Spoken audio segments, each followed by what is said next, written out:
Yeshua tout doucement. Jean chapitre 16, le verset... Jean 16, le verset 5 au verset 15.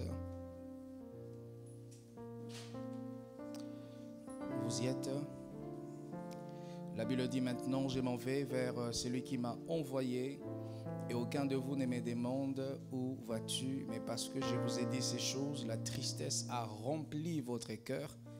Cependant, je vous dis la vérité, il vous est avantageux que je m'en aille, car si je ne m'en vais pas, le consolateur ne viendra pas vers vous, mais si je m'en vais, je vous l'enverrai. Et quand il sera venu, c'est bien le texte, c'est ça? Et quand il sera venu, il convaincra le monde en ce qui concerne les péchés, la justice et les jugements. En ce qui concerne les péchés, parce qu'ils ne croient pas en moi. La justice, parce que je m'en vais au Père et que vous ne me verrez plus. Les jugements, parce que les princes de ce monde est jugé. J'ai encore beaucoup de choses à vous dire, mais vous ne pouvez pas les porter maintenant. Quand le consolateur sera venu, l'Esprit de vérité, il vous conduira dans toute la vérité, car il ne parlera pas de lui-même, mais il le dira tout ce qu'il aura entendu de moi, et il vous annoncera les choses à venir. Il me glorifiera parce qu'il prendra de ce qui est à moi et vous l'annoncera. Tout ce que le Père est à moi, c'est pourquoi je dis qu'il prend de ce qui est à moi et qu'il vous l'annoncera. Reprenez vos places s'il vous plaît. Je vous salue au nom de Jésus-Christ de Nazareth et je vous prie de saluer le frère, la sœur à vos côtés et nos frères et sœurs sur internet. J'espère que ça passe ici. Je vous salue au nom de Jésus-Christ de Nazareth. Je vous prie d'excuser mon retard. Aujourd'hui, vraiment, j'ai un message très important. Je crois qu'aujourd'hui, Dieu m'a fait ajouter quelques centimètres dans ma croissance spirituelle. Parce qu'aujourd'hui, il m'a enseigné des choses que j'ai toujours lues, mais je ne l'ai jamais compris dans cet angle-là. Et j'ai pris beaucoup de temps parce qu'il fallait que vraiment, que je classe ça comme il se devait. Et je prie vraiment que le Saint-Esprit m'aide à le dire comme je dois le dire. Les thèmes de mon message, depuis 4 semaines, je crois, 4 mardis, j'enseigne sur la personne du Saint-Esprit et ses œuvres.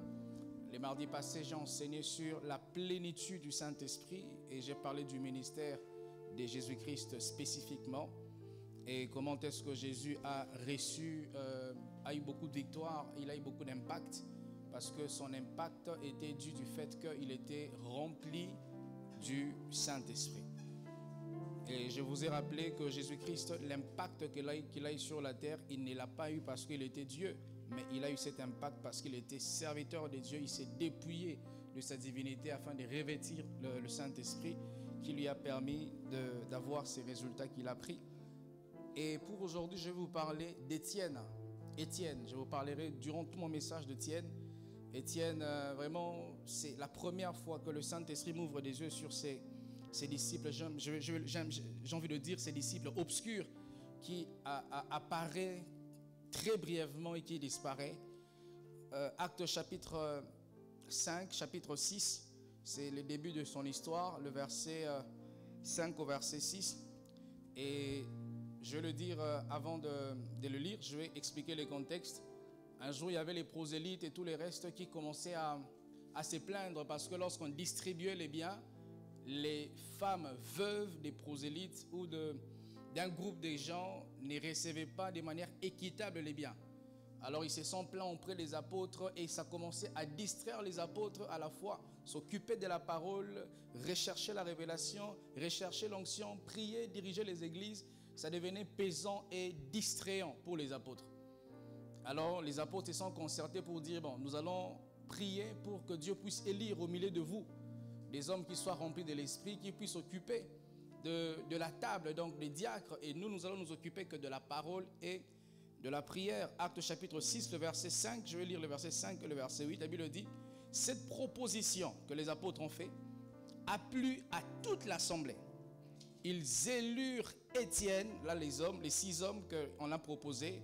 Parmi les 6 hommes, la Bible dit, ils élurent premièrement Étienne, mais écoutez les détails qu'on attache à la vie d'Étienne, homme plein de foi et d'Esprit Saint. Étienne fut élu, mais il était élu parce que c'était un homme qui avait beaucoup de foi et qui était rempli du Saint-Esprit.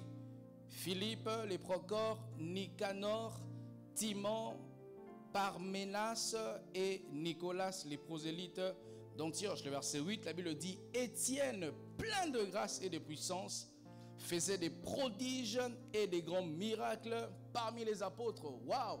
Un diacre qui fait des miracles, un diacre qui fait des prodiges. Vous savez, lorsqu'on parle de prodige, c'est un miracle au carré. C'est un miracle qui n'est pas comme les autres. C'est un très très grand miracle. J'ai prié pour un paralytique, il marche, c'est un miracle. Mais j'ai pris le feu, descend du ciel, c'est un prodige. Et la Bible dit que Étienne, lui qui était rempli d'esprit et de foi, au travers de ses mains, il faisait des prodiges et des miracles. Et ses disciples obscurs, comme je disais tout à l'heure, qui apparaît très peu de temps et il disparaît.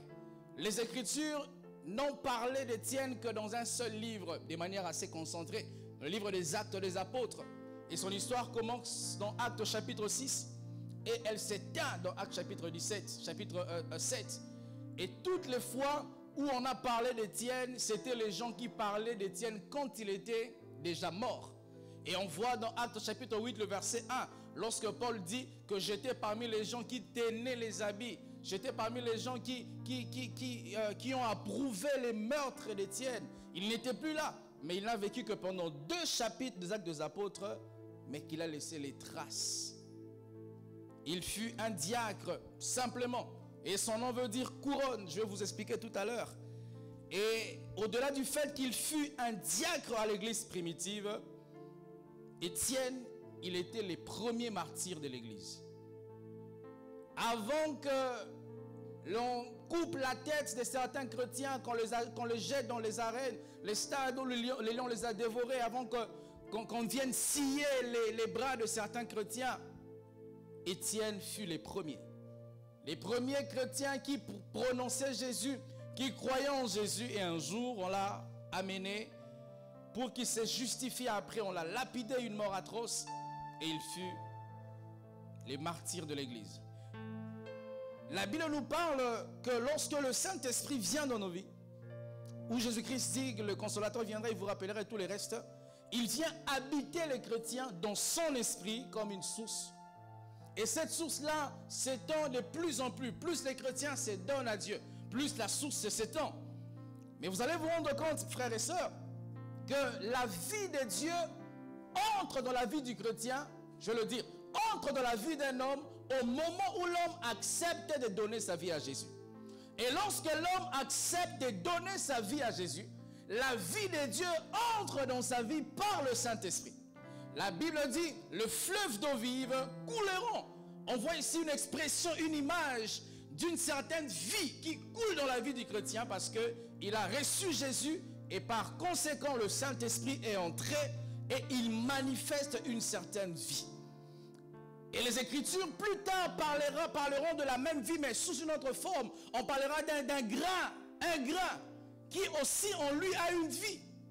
Et maintenant, ce grain ne peut pas produire un fruit si on ne l'amène pas à se comporter d'une certaine manière. Je sais que vous avez l'impression que je ne suis pas dans mon thème, mais je vous amène petit à petit, vous allez comprendre. Je pose les bases, alléluia.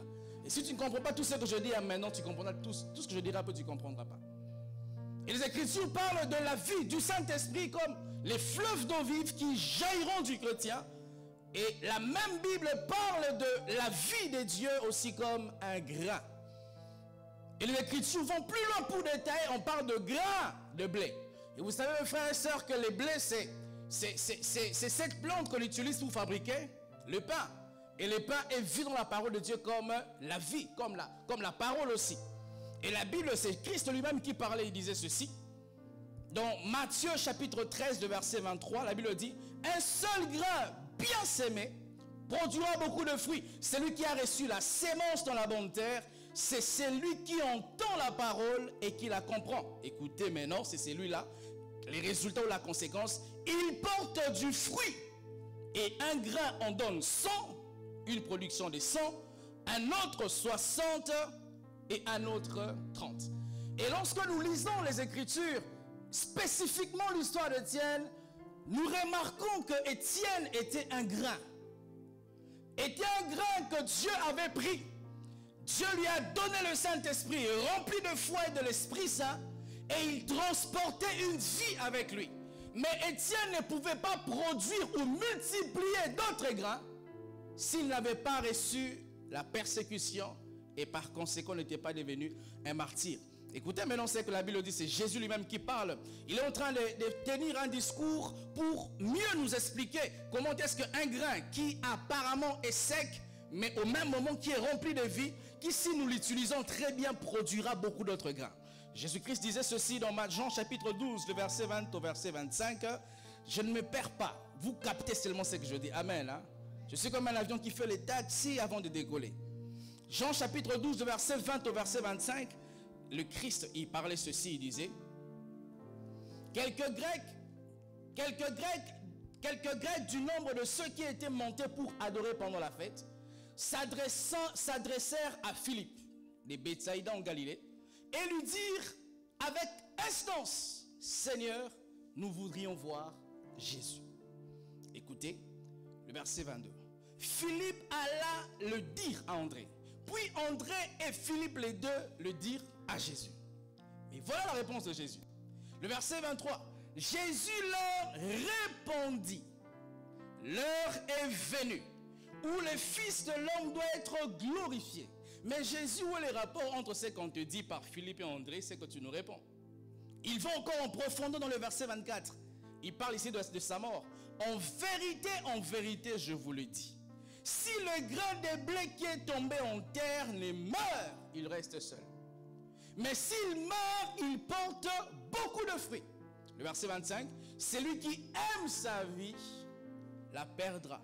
Et celui qui est sa vie, dans ce monde, la conservera pour la vie éternelle.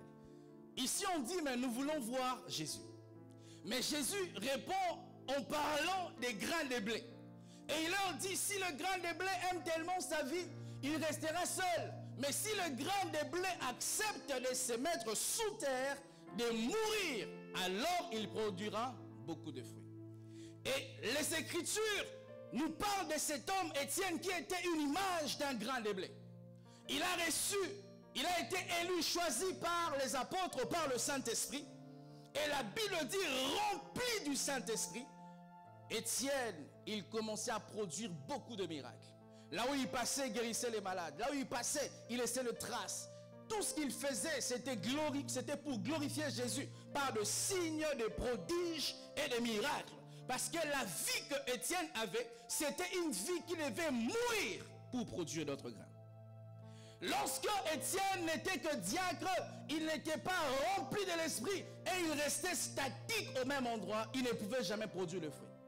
Lorsque tu as une vie remplie du Saint-Esprit, sans pour autant que tu te mettes en mouvement, tu ne produiras pas de fruit. Les chrétiens qui produisent le fruit sont des chrétiens qui se laissent être conduits et dirigés par le Saint-Esprit. Et Étienne a été dirigé par le Saint-Esprit et la direction du Saint-Esprit l'a amené à être martyrisé.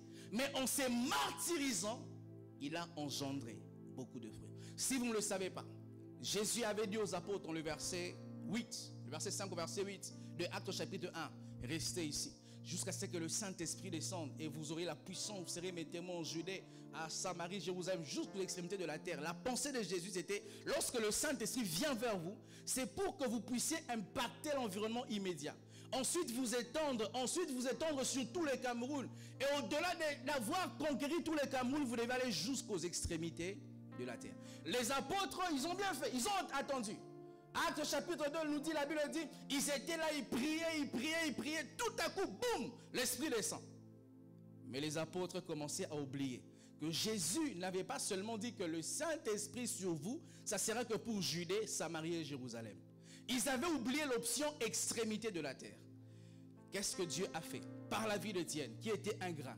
Dieu a poussé Étienne, rempli du Saint-Esprit, a commencé à faire les signes, des prodiges et les miracles. Et la nouvelle est remontée vers le Sanhédrin. Le Sanhédrin était un comité, entre guillemets, des pharisiens, donc des grands prêtres, voilà, mais qui n'avaient pas la vie de Dieu. Ils avaient la connaissance, la théologie, mais dépourvus de la vie de Dieu. Et pour eux, ils calquaient Dieu, ils dirigeaient Dieu, que Dieu ne peut pas faire ceci, Dieu peut faire cela. Comme dans certaines églises, on dit que Dieu peut prêcher, mais Dieu ne peut pas parler en langue. Dans certaines églises, on ne croit pas au parler en langue, parce que les Sanhédrins ont calqué Dieu à leur forme. Dieu disait dans sa parole, faisons-leur à notre image, mais les Sanhédrins fait un Dieu à leur image. Oui, ils disent, on ne peut pas avoir une femme qui prêche. Qui vous dit qu'une femme ne peut pas prêcher? Donc, le Dieu qui t'a engendré est incapable d'appeler aussi une femme. La Bible dit que Dieu ne fait exception des personnes. Si Dieu se sert d'un homme, il peut le faire aussi pour une femme. Mais le Sanhédrin ne supporte pas ça. Le Sanhédrin dit, non, une femme ne peut pas prêcher. Et lorsqu'on a vu ce grain de blé, Étienne, commencer à être utilisé par le Saint-Esprit. Utilisé par le Saint-Esprit en produisant des signes, des prodiges et des miracles. La Bible dit, le Sanhédrin a pris la nouvelle et on a convoqué Étienne. Et lorsqu'on l'a convoqué, en arrivant, on l'a arrêté. Le verset 1 au verset 45 ou 53 de Actes chapitre 7, Étienne commençait à se défendre. Mais avant cela, dans certains versets bien plus tôt, la Bible nous montre comment est-ce que Étienne, sachant qu'il serait mort, il défendait sa foi. Parce qu'un homme qui est rempli du Saint-Esprit n'a pas peur de la mort, n'a pas peur de l'adversité. Acte 7, le verset 55 au verset 56. Mais Étienne, rempli du Saint-Esprit, fixant le regard vers le ciel, il vit la gloire de Dieu et Jésus-Christ debout à la droite du Père. Et il dit, je vois les cieux ouverts et les fils de l'homme debout à la droite de Dieu. Et Étienne, il fait un discours défendant sa foi. Il parle. Et après qu'il ait tout dit, la Bible dit, on a pris Étienne, on l'a amené hors de la ville, on a pris des pierres, on a jeté sur Étienne. Étienne est mort. Et c'est quand la Bible dit que Paul, à l'époque, il était jeune, c'est lui qui avait accepté qu'on donne les habits pour qu'il garde afin que Étienne soit lapidé. Mais vous allez vous rendre compte d'un détail qui m'a beaucoup marqué. Lorsque vous lisez Actes chapitre 11, le verset 19, la Bible dit, ceux qui avaient été dispersés par la persécution survenue à l'occasion d'Étienne. Ça veut dire lorsque Étienne a été persécuté, a été lapidé, la persécution avait débuté. Rempli du Saint-Esprit, défendant sa foi, persécuté. Lorsque tu es un chrétien qui n'est pas rempli du Saint-Esprit, tu es comme un grain, mais qui n'est pas rempli de vie de Dieu. Et puisque tu sais que tu n'es pas rempli de la vie de Dieu, tu ne peux pas défendre qui tu es. Les chrétiens qui ont peur de défendre leur identité chrétienne, vous n'êtes pas rempli du Saint-Esprit.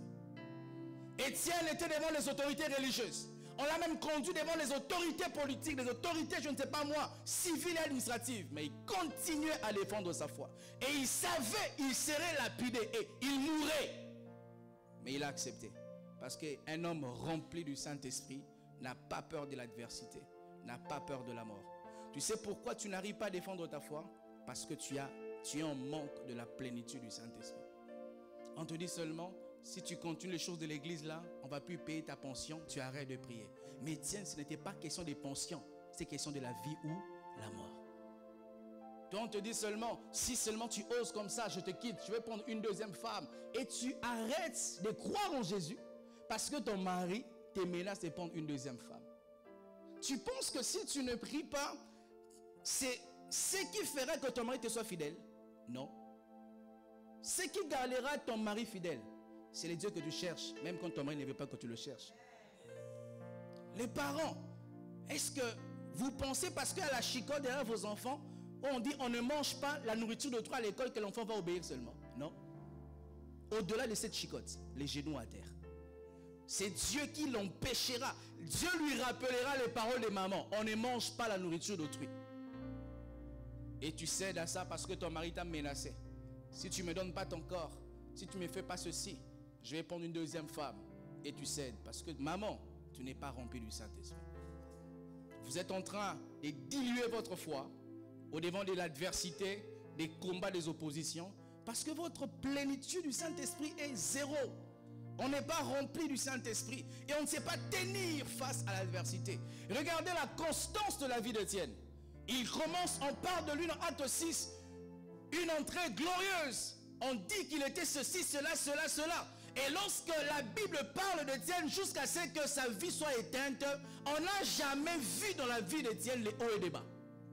Moi, je ne crois pas à cette vie chrétienne là où on comprend le péché. Où on dit que la vie chrétienne est constituée des hauts et des bas. Jésus n'a pas eu des hauts et des bas. Et nous n'avons pas une vie chrétienne semblable à la vie du pasteur. Nous avons une vie chrétienne calquée à la vie de Jésus. Si Jésus n'a pas eu une vie des hauts et des bas, je ne me calquerai pas en fonction de la vie de mon pasteur, mais je vais regarder à Jésus et appliquer la vie que Christ a eue. Et nous acceptons certaines choses parce que le pasteur a commis les péchés, parce que le frère X est devenu faible dans sa foi, parce que la sœur X ne prie plus, parce que ton encadreur a abandonné Dieu et toi aussi tu abandonnes. Dieu ne te jugera pas parce que l'autre a abandonné Dieu. Dieu te jugera en fonction de la vérité que tu savais. Si tu gardes ta foi parce que le pasteur a gardé sa foi, je suis devenu ton Jésus. Et si tu abandonnes Dieu parce que le pasteur l'a abandonné, je suis devenu ton Jésus.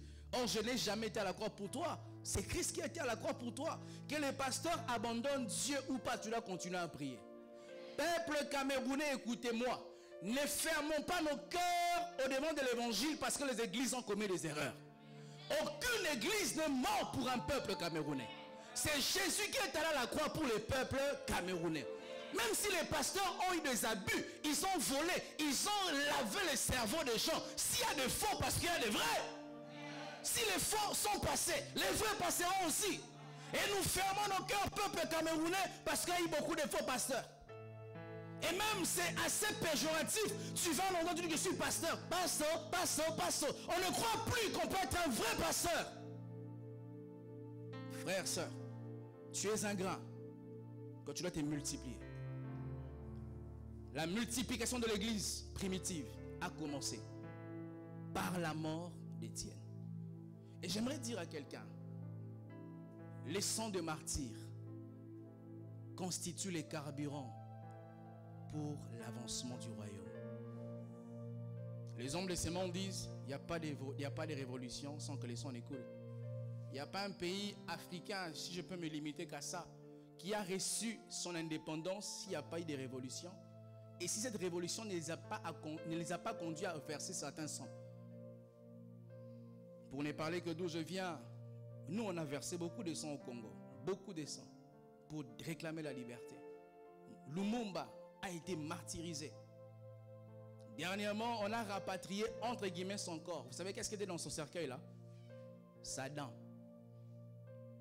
Parce que Lumumba, lorsqu'on l'a martyrisé, les blancs qui étaient méchants, on a pris son corps, on a coupé. On a mis dans un tonneau, il y avait l'acide, il a disparu. L'officier qui était en charge de tuer Lumumba avait pris un instrument, il a arraché sa dent. C'est cette dent-là qu'on a rapatriée au Congo. C'est par lui que le Congo est indépendant aujourd'hui. Il n'y a pas de liberté sans faire couler les sangs. Il n'y a pas de paix sans aimer quelquefois les désordres. Je vois des gens, vous voulez une vie aisée sans payer les prix. Ça n'existe pas. La vie, il n'y a pas de raccourcis. Tu veux devenir riche, mais tu viens et à la maison sans bosser. Si tu ne bosses pas, tu mourras. La Bible dit, un peu de croiser les bras, la pauvreté te trouvera. Nous voulons devenir une femme qui aura un mariage, mais nous ne travaillons pas pour être la femme de quelqu'un. Et même les hommes de foi égoïstes qui sont des frères, ils prient Dieu, donne-moi la femme de ma vie. Elle doit être comme ça. Mais est-ce que tu pries pour être aussi l'homme de la vie de quelqu'un? Tu es exigeant vis-à-vis de la femme qui doit t'accompagner. Mais est-ce que tu es aussi exigeant vis-à-vis de toi qui doit accompagner cette femme-là? Il n'y a pas, mes frères et sœurs, l'expansion sans les martyrs. Vous savez pourquoi l'église n'est pas puissante aujourd'hui? Parce qu'il y a des chrétiens qui ne sont pas remplis du Saint-Esprit et qui tout le temps ils ont peur de la mort. Peur de la mort. Peur du rejet. Je suis trop chrétien, je vais perdre les amis.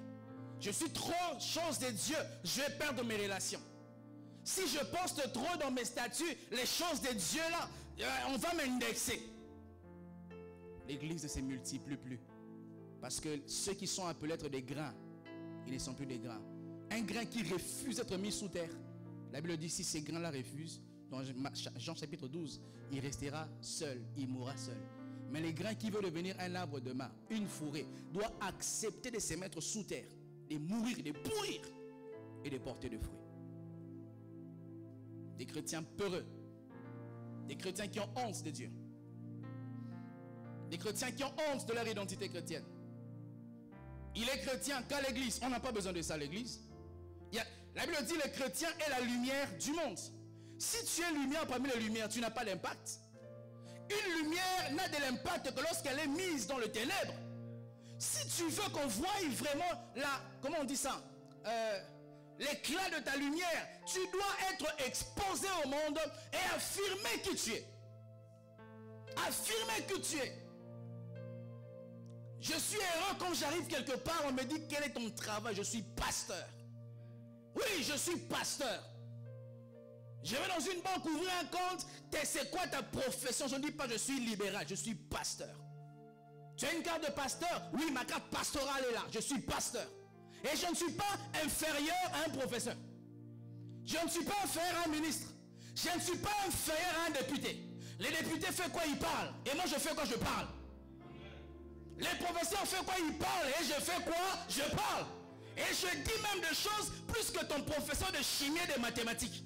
Ton professeur de chimie et de biologie ne fait que nourrir ton âme. Mais moi je prépare ton esprit à rencontrer ton créateur. Lorsqu'un pasteur prêche, il fait beaucoup de choses. Il est psychologue, il est maman, babysitter, il est beaucoup de choses. Et les gens qui ont honte de dire je suis chrétien. Je suis chrétien. La Bible dit celui qui a honte de moi devant les gens, j'aurai honte de lui devant le Père. Lorsque tu pries Dieu, tu ne te poses pas de questions. Pourquoi tes prières montent mais ne reviennent pas avec des solutions? Quand ça arrive vers Dieu, Jésus a honte de le présenter au Père. Parce que toi, parmi les hommes, tu as honte de le présenter aux hommes. Nous cachons Dieu. Nous cachons Dieu. Parce qu'on a peur d'être rejeté. On a peur d'être vu comme un born again. Je suis vraiment un born again. Je suis 1000 fois un born again. Même si on va le dire de manière péjorative. Oui, je suis un born again. Et ce n'est pas péjoratif, c'est bien, je suis né de nouveau. Vous savez frère, celui qui est né une fois, mourra deux fois. Celui qui est né que de son père et de sa mère, sans naître de nouveau, mourra deux fois. Il mourra de la mort physique et de la mort spirituelle. Mais celui qui est né deux fois mourra une fois. Celui qui est né deux fois de la naissance de son père et de sa mère, et il est né de l'esprit, il mourra que de la mort physique. Mais la mort spirituelle ne pourra pas le toucher. Et toi qui es né deux fois, tu es born again, tu as honte de présenter ton identité parce que les gens vont se moquer de toi. Insensé. Scout spirituel que tu es. Tu as besoin de militaires spirituels. On l'appelle l'Éternel des armées. Il a besoin de birouans spirituels. Tu es un gendarme, même pas un gendarme toi. Tu es moins qu'un gendarme. Je ne sais pas si les gendarmes ici vont en guerre. Ils vont en guerre. Toi, ils vont en guerre. Disons les scouts. Je sais qu'ils ne vont pas en guerre. Toi, tu es un scout camerounais, toi. Tu as peur de l'évangile. Tu as peur de Jésus. Alors que le Jésus auquel tu as cru, il s'appelle l'Éternel des armées. L'Éternel des armées. Et les armées, c'est les armées. Ça tire des balles réelles dans les armées. Et toi qui appartiens à l'Éternel des armées, tu as peur de revêtir ton uniforme militaire afin de manifester ton identité chrétienne. Nous cachons qu'on est chrétien. Au travail, nous cachons. À l'école, nous cachons. Est-ce que si on te regarde, frère, sœur, sans que tu ouvres la bouche, est-ce qu'on saura que tu es chrétien?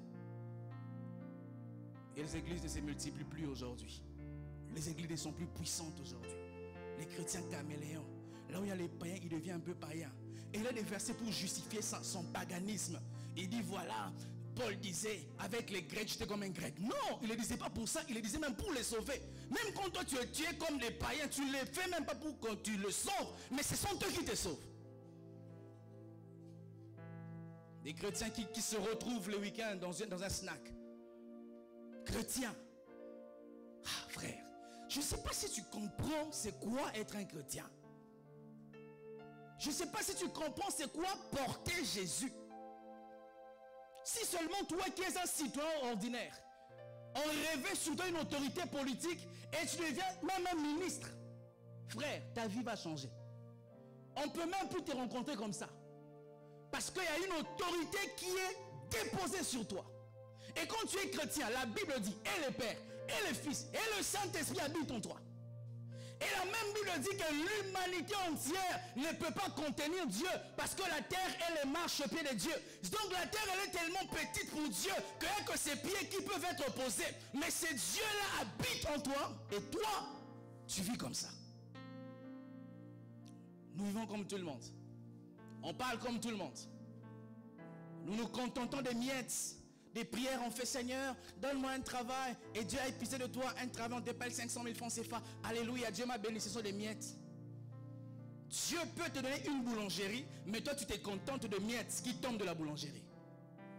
Si ce monde appartient à ton père, demanderas-tu un salaire de 500 000 francs CFA? Parce que tout l'argent sera pour toi.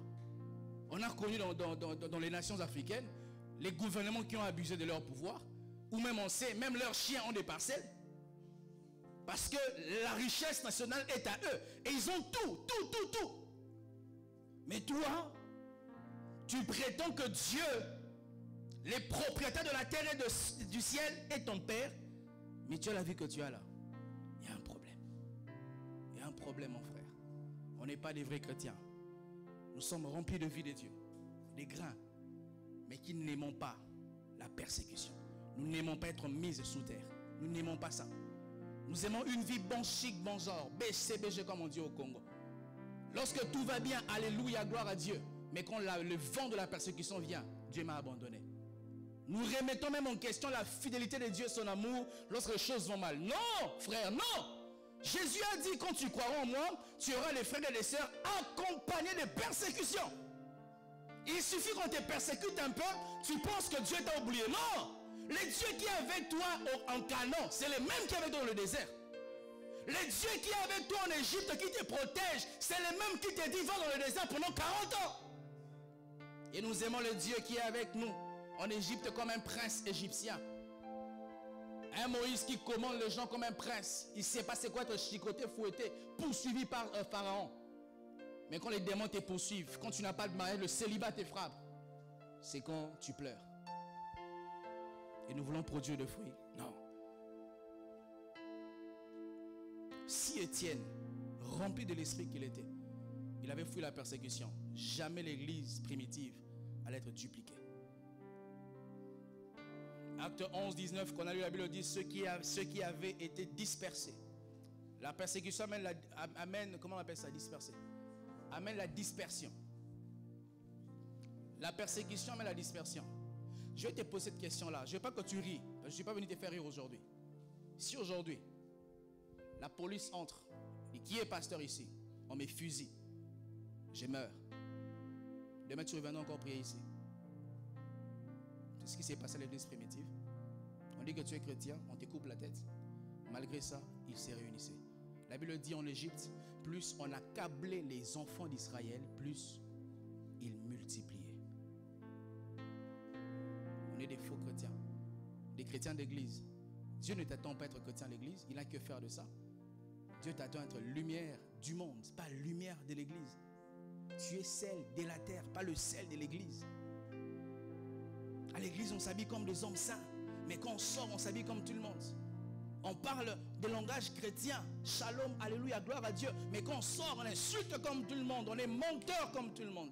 Comment nous voulons que le monde nous respecte si nous nous habillons comme eux, si nous parlons comme eux, si nous avons la haine, l'orgueil comme eux? Est-ce que ça t'est déjà arrivé un jour, tu vas à un endroit, tu parles pas, on dit que tu es chrétien?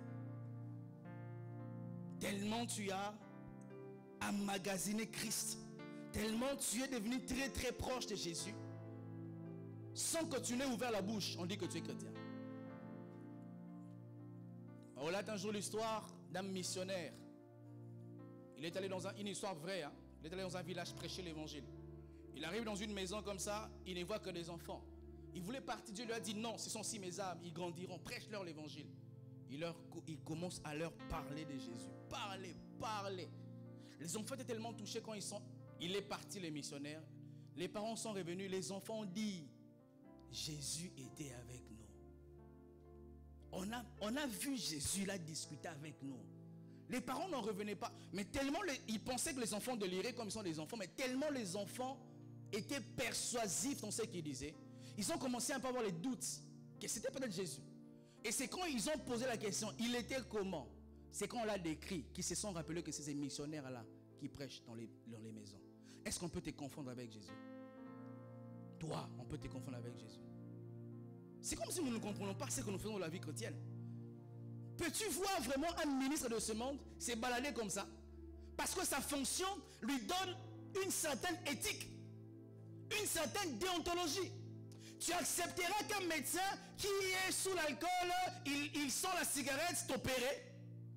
Tu accepteras un médecin avec sa blouse blanche qui est sale t'ouvrir le ventre? Mais c'est comme ça, nous sommes des médecins qui ont les mains sales de la corruption, les bouches qui sentent les péchés, parce que nos bouches mentent, et ça fait que lorsque nous élevons à Dieu les prières, Dieu ne peut pas exaucer parce que nos bouches mentent. Et on pleure que les églises ne sont pas puissantes. Ce sont nous qui constituons les églises qui ne sont pas puissants. Les pasteurs sont les aventuriers, c'est toi qui es aventurier. Vraiment, tu penses que Dieu peut appeler tous ces pasteurs pour être des aventuriers vraiment? Sauf si tu dis que tous les gouvernements sont aventuriers, non? Même s'il y a 1000 qui sont moins sérieux, même un est honnête. Si tu dis ça, donc le jour quand tu deviendras dans le gouvernement, tu seras aussi aventurier. Toutes les femmes sont mauvaises, non? Elles peuvent être nombreuses qui sont mauvaises, mais on a des femmes qui sont honnêtes. Ah mes frères et sœurs, si on ne veut pas changer de vie chrétienne, on n'aura pas de résultats. Jésus nous appelle de grains de sénévé, des grains de blé. De grains de blé qui sont censés accepter de mourir afin de produire le pain de vie qui est Jésus. Et autour de nous, les gens ne le font pas. On relate une histoire, mes frères et sœurs, en Éthiopie. À l'époque, l'Éthiopie était très persécutée. Lorsque l'histoire du réveil commençait à entrer, les gouvernements ne supportaient pas, on persécutait les chrétiens. Et il y avait un pasteur éthiopien qui avait un ami, pasteur aux États-Unis. Les pasteurs aux États-Unis ont appris la nouvelle. Vous savez, l'Éthiopie de l'époque, c'était un pays pauvre. Vous le savez, n'est-ce pas? Aujourd'hui, quand on va en Éthiopie, on voit quand même, ça commence à construire un grand aéroport et tout le reste. Mais à l'époque, on a connu l'Éthiopie comme un pays pauvre. Les gens qui ne mangeaient pas, malnutrition. Et le pasteur aux États-Unis fait une lettre pour dire vraiment, nous compatissons avec vous dans votre pauvreté. Il lui dit non, c'est nous qui compatissons. Vous êtes pauvres d'esprit. Vous avez les gratte-ciel, mais vous manquez Dieu. Et on relate l'histoire que ces mêmes pasteurs éthiopiens, un jour, ils faisaient un culte.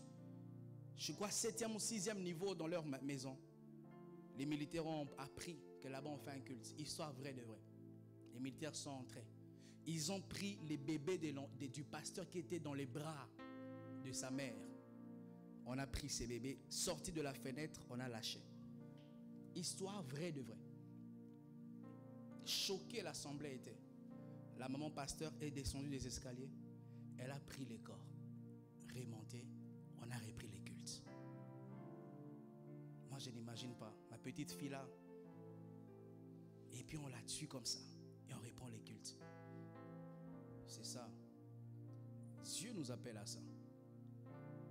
Lorsque tu t'es converti, tu as signé un contrat de guerre avec Satan. Tu as signé un contrat de guerre avec le monde. La Bible dit, si le monde vous hait, c'est normal parce qu'ils m'ont haï aussi. Nous avons des disciples que le monde aime. Comment un disciple de Jésus, son maître est haï par le monde, mais lui il est aimé? C'est comme ça dans ces temps de la fin. Un vrai serviteur de Dieu doit pas être très aimé. Parce qu'il y a plus de païens dans le monde que les chrétiens.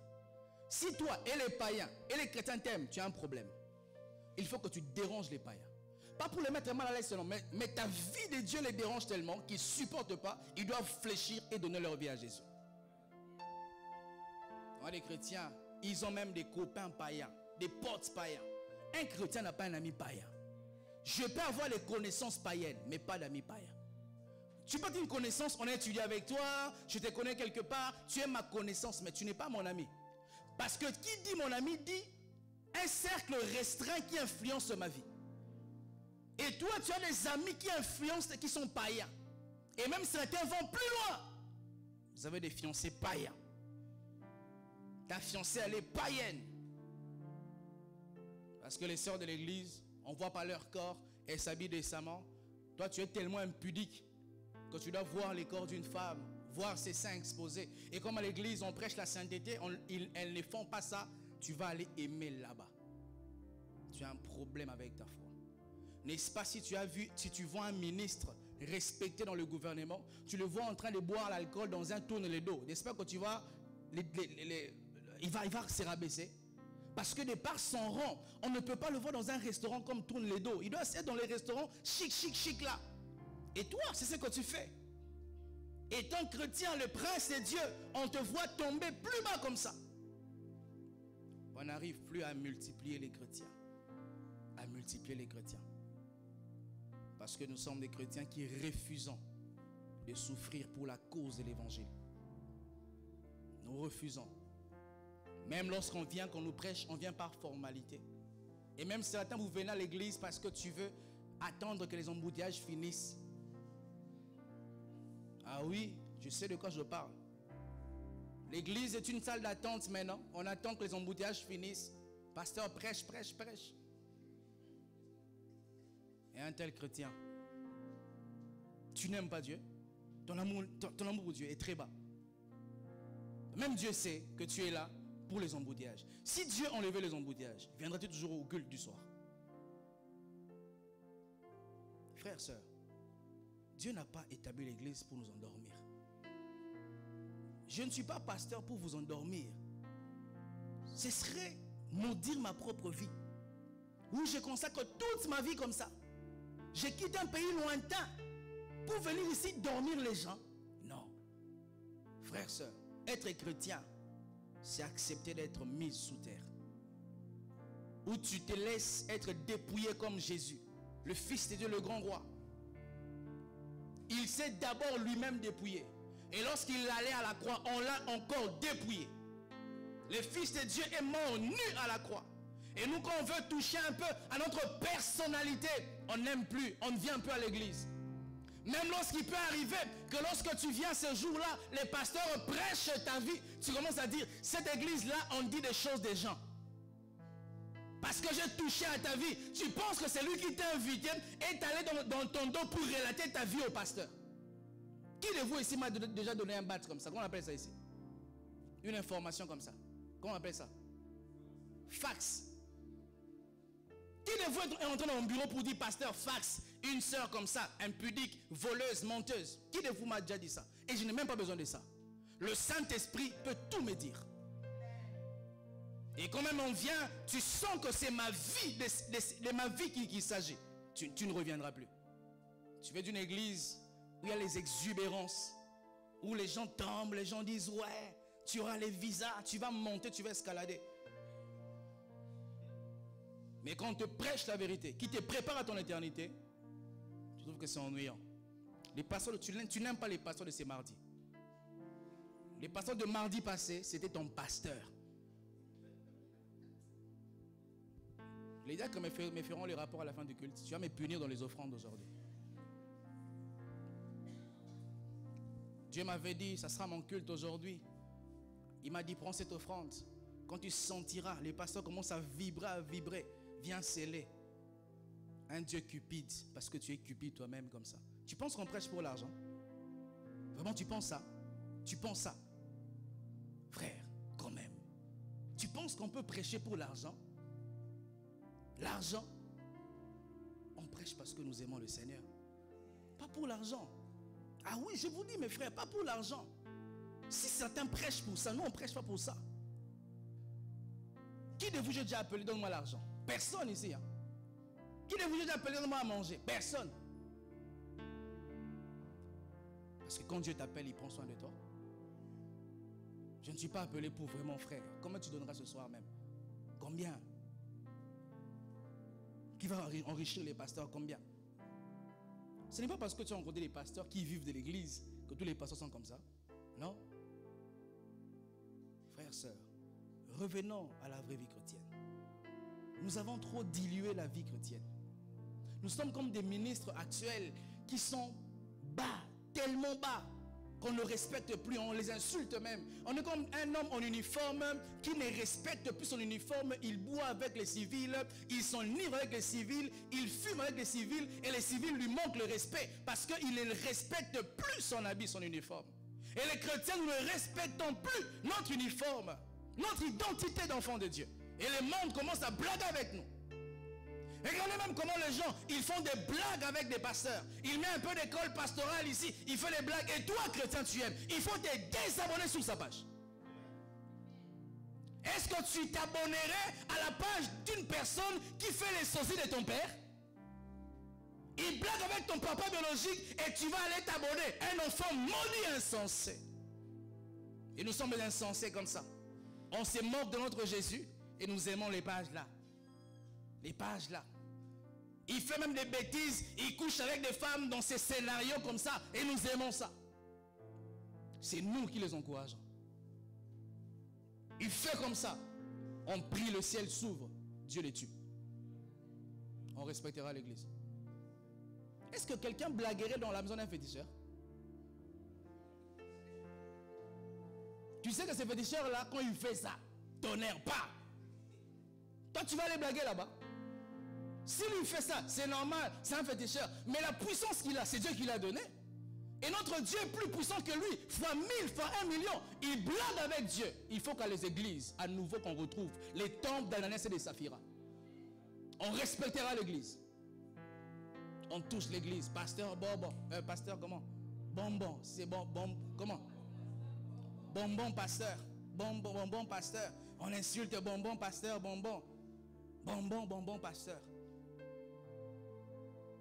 Et l'église se déteint, se décolore. Jésus a dit dans sa parole que l'église qui sera enlevée, c'est l'église qui sera sans tache, ni ride, ni rien de semblable. Et Jésus est à la porte. S'il doit enlever une église qui n'aura ni ride, ni tache, ni rien de semblable, il est à la porte. On doit prêcher quel genre de message? C'est le genre de message qui nous prépare à l'accueillir. Tu reçois quelqu'un dans ta maison à 12 heures. Une grande personnalité. Comment tu vas préparer ta maison? Mais nous, Jésus est à la porte, il frappe. Mais voilà comment l'église prêche. C'est comme s'il était encore très loin, alors qu'il est proche. Il peut même revenir ce soir. Ah oui, il peut revenir ce soir. Il n'attendra pas que tu sois engagé pour qu'il revienne. Il n'attendra pas que tu sois marié pour qu'il revienne. Lorsque Jésus reviendra, sachez mes frères, la moitié de l'humanité sera endormie. Pourquoi? À cause du décalage horaire. Est-ce que Jésus doit attendre que tout le monde soit dans son aise pour venir? Non. Il reviendra, les Camerounais seront éveillés. En Europe, ils seront endormis. En Amérique, endormis. Mais si son heure arrive. D'ailleurs, nous sommes en train de vivre dans le dernier jour. Certains commentateurs disent, selon les versets qui disent, un jour équivaut à 1000 ans pour Dieu. Ils disent que Dieu avait créé la terre pendant 6 jours. Pendant 6000 ans, certains. C'est comme ça, certains, vous vous rappelez d'une certaine époque, une doctrine, je crois même le calendrier Maya avait dit ça, que Jésus-Christ reviendra en 2000 ans. Qui se rappelle? Après 2012, qui se rappelle de ça? Parce qu'ils disent, de Abraham, je crois, jusqu'à un certain âge, c'était 1000 ans, 2000 ans, voilà. En 1000 ans, un jour. Après, nous sommes au 7e jour. Que ça soit vrai ou faux, une chose est sûre, Jésus revient. Il suffit de voir comment l'humanité se dégrade, mes frères. À l'époque, on ne parlait pas du réchauffement climatique de la sorte. Les glaces au niveau du pôle Nord s'effondrent. Et si Dieu nous donne encore 50, 80, 100 ans, on va commencer à tomber des chaleurs, on meurt comme ça. Et même aujourd'hui, j'apprends même que les gens qui tombent, ils meurent parce qu'il fait très chaud. L'humanité ne supporte plus la présence de l'homme. L'homme est tellement corrompu. Ou même les malais entrent à l'église. Un pasteur homosexuel. L'église, les pasteurs divorcent et les chrétiens, ils sont là. Non, quand un pasteur divorce, quittez l'église. Quelle que soit la raison, quittez l'église. Il n'est plus un modèle. Si tu veux divorcer, comment va te dire ne divorce pas? Il l'a fait lui-même. Frères, sœurs, je vous en prie. Jésus est à la porte. Ce soir, il peut revenir. Redevenons une église de Jésus. Revenons aux priorités de Jésus. Jésus, on lui a posé la question, nous voulons voir Jésus. Mais il les a ramenés pour dire, si un grain de blé n'accepte pas, c'est tomber par terre de mourir, il n'aura pas de fruits. Qu'est-ce que Christ voulait dire dans Jean 12? Il faut que je meure pour que je vous produise, vous, les autres Jésus. Et quand je partirai, je vous enverrai le Saint-Esprit et il vous aidera à vivre comme moi j'ai vécu. Afin que vous aussi, vous puissiez accepter la persécution pour produire les autres Jésus. Et depuis un moment, la chaîne de production s'est arrêtée. C'est arrêté. Imaginez, on est en train de produire dans une brasserie les bouteilles, et il y a une panne. Les bouteilles viendront s'entasser, elles vont se casser. Et depuis un moment, le message qui est prêché à l'église fait tomber en panne l'église. Et la production s'est arrêtée. Quand on vient à l'église, à l'époque, je ne sais pas pour vous, mais moi quand je me suis converti, tu vas à l'église, le message est comme le piment, ça te pique. Mais tu reviens encore. Des fois, tu dis, je ne rentrerai plus. Parce que ça t'a tellement piqué. Mais aujourd'hui, on va à l'église, on ne sent plus rien. Les pasteurs nous prêchent les faits sociaux. Une maman avait fait ceci, et une maman avait dit, je te souleverai au ciel. Une parole, vraiment du n'importe quoi. Les adultes comme vous ne viennent pas pour faire rire. L'église n'est pas une salle de cinéma. Et les pasteurs ont peur de prêcher la vérité. Parce qu'il n'y aura pas des grandes églises, il n'y aura pas des grandes offrandes. Dieu ne t'a pas appelé pasteur. S'il t'a appelé, tu vas croire en lui. Il te prendra en charge. Ils ont peur de dire la vérité aux gens. La vérité sauvera la vie des gens. Quelqu'un a besoin d'entendre cette vérité-là pour qu'il dirige sa vie selon la volonté de Dieu. Il faut que nous puissions un peu laver vos cerveaux. Il faut qu'on vous dise, il faut acheter la photo du pasteur. Il faut acheter l'huile spéciale que le pasteur a ramenée de Jérusalem. Il faut acheter l'eau que le pasteur a prié pour ça. Ça n'existe pas dans la Bible, ces choses, mes frères. Les apôtres n'ont pas fait ça. Pierre n'a pas fait ça. Jésus lui-même n'a pas fait ça. Si nous nous décidons ici à la compassion d'être des vrais chrétiens qui acceptent d'être martyrisés pour Jésus, je t'assure, tu mourras, mais tu te multiplieras. Je vais finir par cet exemple. J'ai vu les anciennes photos de ma mère. Comment elle était mince. Comment elle était coquette. Comment elle était belle. Mais j'ai vu aujourd'hui comment est-ce que son corps, sa peau est en train de partir. Si cette femme n'avait pas accepté de se multiplier en se détruisant, elle ne se serait pas reproduite. Le corps d'une femme se détruit parce qu'elle accepte de mourir pour se multiplier. Si tu es là, parce que ta mère a accepté de perdre sa jeune fille, elle a accepté d'avoir les bons seins qu'elle avait, excusez-moi de le dire. Elle a accepté d'avoir les seins qui tombent comme un singe pour que toi tu sois allaité, que tu deviennes un homme. Tu es ces grains-là et elle était ces grains-là. Elle a accepté de mourir pour que tu vives. Et si nous, en tant qu'Église, nous ne voulons plus accepter de mourir, les gens mourront. Si on n'accepte pas de nous oublier pour nous tenir devant Dieu, dans une retraite, pas pour prier pour toi, mais prier pour le salut des âmes. S'élever la nuit pour prier pour ton quartier, qu'il se convertisse. Prier pour que Dieu suscite les bonnes églises. Mes frères, ils mourront. Et sachez, Dieu te demandera des comptes. La Bible dit dans Ézéchiel 3, le verset 16 au verset 18, Fils de l'homme, j'ai été établi comme sentinelle dans la maison d'Israël. Tu leur parleras. S'ils n'écoutent pas, leurs sangs retomberont sur eux-mêmes. Mais si tu ne leur parles pas et qu'ils mourraient avec leurs péchés, moi Dieu, je te redemanderai leur sang. Si Dieu pouvait t'ouvrir les yeux des hommes qui sont déjà morts, parce que tu ne les as pas parlé, tu te repentirais. Si nous ne nous oublions pas, mes frères, on vient qu'à l'église, ta petite vie, ta petite santé là, Apparemment, Paul avait une écharde. Il était entre guillemets malade. Mais il ne priait pas pour ça. Il priait pour le salut des âmes. On vient pour son petit business. On jeûne pour son petit travail là. Mais il y a plus que ça. Il y a le salut des âmes. Les apôtres, il n'y avait que 12 apôtres, mais qui ont influencé toute l'humanité. Ici, on est plus que 12. Mais pourquoi on n'a pas les résultats des apôtres? Parce qu'on n'a pas la vie des apôtres. Les églises sont remplies par les mêmes personnes qui remplissent les snacks et les boîtes de nuit. Les églises sont remplies par les personnes qui sont voleurs, qui sont menteurs, qui sont mauvais dans la société. Et c'est ces mêmes personnes qui veulent amener Dieu. On ne peut pas emmener Dieu, il n'est pas ton garçon de course. La Bible dit, si tu es ni chaud ni froid, je te vomirai. Et nous sommes ni chaud ni froid. La jeunesse se comporte comme du n'importe quoi. On parle comme on parle comme ça. Et le soir, on veut élever à Dieu nos voix et Dieu va exaucer. Non. Quelle est cette femme qui va donner son corps à un homme qui n'a pas pensé à elle, qui était avec des chisas, et le soir, il vient, donne-moi ton corps. Elle ne le fera pas. Et nous voulons que Dieu nous donne son cœur, alors qu'on ne l'a pas glorifié par notre style de vie.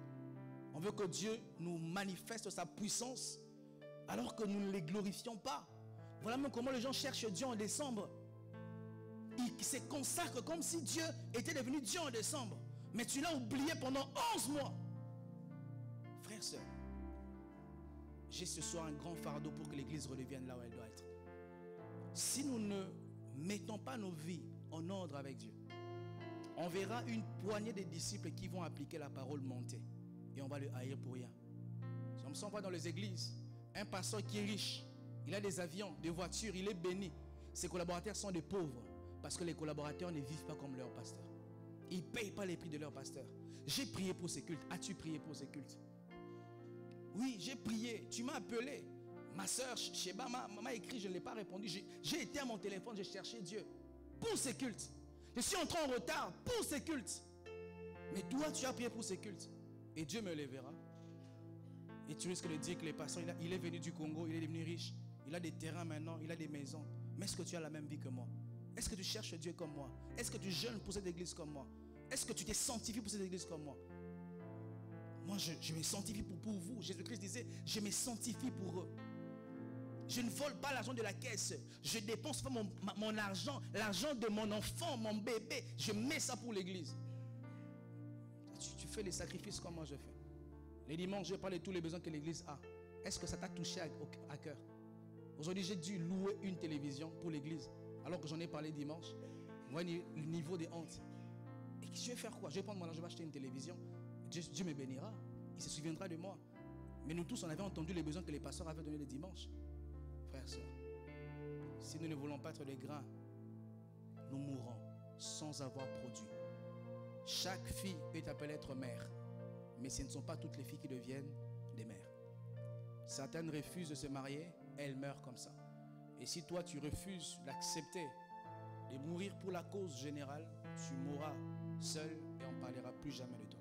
Que Dieu nous bénisse abondamment. Tu vas te tenir debout. On va chanter et tu vas prier le Seigneur.